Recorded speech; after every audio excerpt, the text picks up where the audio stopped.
ప్లాట్ల కొనుగోలుదారులు అప్రూవల్ అయినవి మాత్రమే కొనుగోలు చేయండి, అప్రూవల్ కాని వాటిని కొనుగోలు చేయొద్దని కూడా చైర్మన్ సోమిశెట్టి వెంకటేశ్వర్లు తెలియజేశారు. మంత్రాలయంలో లాడ్జ్లు ఉన్నవారు త్వరగా అప్రూవల్ చేసుకోవాలని, అప్రూవల్ లేని వాటిపై కొరడా జులపక తప్పదని ఆయన హెచ్చరించారు. ఈ సంవత్సరం మళ్ళీ ఈ కొత్త సంవత్సరంలో ఎట్టిమంటే సిమియకుండా లేఅవుట్ చేసేదానికి ముందుకు రావాలి.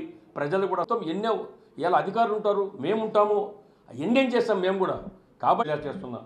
పంచాయతీ సెక్రటరీలు ముఖ్య బాధ్యత వహించాలి. దీంట్లో ఖండించకుండా వాళ్ళకు నోటీసులు ఇవ్వకుండా తప్పించాలని మీరు ఏదైనా డ్రామా స్టార్ట్ చేద్దామా?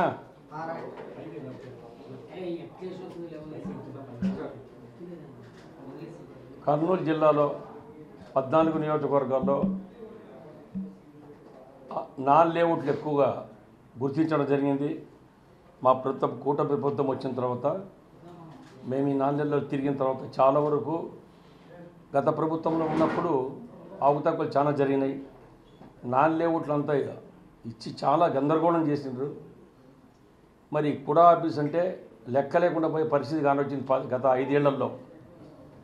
అందుకని మేమంతా ఆలోచించి స్టాఫ్నంతా అధికారులందరినీ కూర్చోబెట్టి ఈ 14 నియోజకవర్గాలలో ఎక్కడెక్కడ నాన్ లేఅవుట్ ఉన్నాయి, లేఅవుట్ లేకుండా వ్యాపారం చేస్తూ మాకు రావాల్సినటువంటి రుసుము రాకుండా, కుడాకు రావాల్సినటువంటి ఫీజులు రాకుండా ఎగ్గొట్టేటువంటి వాళ్ళందరినీ కూడా మేమందరికీ అంతా ఎంక్వైరీ చేసి సుమారుగా 220 పైన నోటీసులు కూడా ఇవ్వడం జరిగింది. ఇప్పటికీ మా ప్రభుత్వం వచ్చిన తర్వాత ఈ 220 ఫస్ట్ నోటీస్, సెకండ్ నోటీస్ కూడా ఇవ్వడం జరిగింది.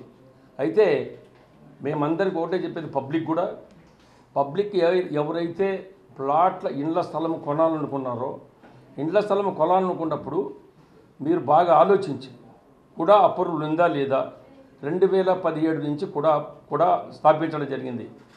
2017 నుంచి అప్రూవల్ అయ్యింటే కూడా అప్రూవల్ ఉంటే తీసుకోండి, లేదా గతంలో లాస్ట్ పాతవైతే డిటిపి అప్రూవల్ ఉండాలి.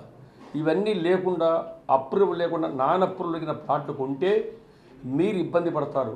బ్యాంక్కి లోన్లు రావు, నీటి సదుపాయం ఉండదు, అదేవిధంగా కరెంటు సదుపాయం ఉండదు, రిజిస్ట్రేషన్స్ కూడా స్టాప్ చేయడం జరుగుతుంది. ఇవన్నీ కూడా ఆలోచించి చేసుకోండి. రేపు పొద్దున అమ్మే వ్యక్తి డబ్బులు తీసుకుని వెళ్ళిపోతాడు, రిజిస్టర్ ఆఫీస్ డబ్బులు పోతాయి. ఇక్కడ దెబ్బతినేదంట కొనుగోలుదారు. ఎవరైతే ప్లాట్ కొంటాడో ఆ కొనుగోలుదారు చాలా ఇబ్బంది పడతాడు.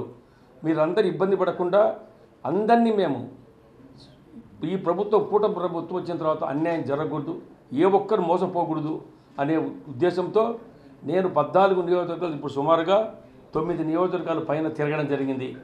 చాలామంది ఉత్తేజపరచాలి. అందుకనే మేము కూడా నుంచి పాంప్లెట్లు ప్రతి గ్రామానికి, అదేవిధంగా వాల్ పోస్టర్సు, ఫ్లెక్సీలు, అదేవిధంగా ఒక వారం నుంచి మైక్ సిస్టమ్, ఒక వెహికల్కి మైక్ పెట్టుకొని 14 నియోజకవర్గాలు తిప్పుతున్నాం.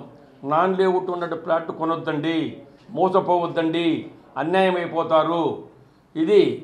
ఇవన్నీ కూడా పబ్లిసిటీ ఇచ్చి పబ్లిక్ ఇబ్బంది పడకుండా, పబ్లిక్ నష్టపోకుండా అవేర్నెస్ తెచ్చి వాళ్ళకు కూడా తెలిసి, అదే ఇంకా నేను కూడా అప్రూవల్ లేకుంటే నాన్ అప్రూవల్ మాత్రం కొనకూడదు, అప్రూవల్ ప్లాట్ ఉంటేనే కొనాలి అనే ఉద్దేశం రావాలనే ఉద్దేశంతో మేము పెద్ద ఎత్తున ఈ కార్యక్రమం చేపట్టడం జరిగింది. అదేవిధంగా ప్రతి ఒక్కరు చెప్పేది ఏమంటే, చాలామంది రియల్ ఎస్టేట్ దందా కూడా చేస్తున్నారు. రియల్ ఎస్టేట్ వ్యాపారం చేసేటప్పుడు మీరు కూడా అప్రూవల్ తీసుకున్నప్పుడు దానికి సంబంధించినటువంటి లేఅవుట్లో రోడ్లు వేయాలి, కల్వర్ట్స్ పెట్టాలి, లైట్ స్తంభాలు వేయాలి, అదేవిధంగా వాటర్ ఇచ్చేదాన్ని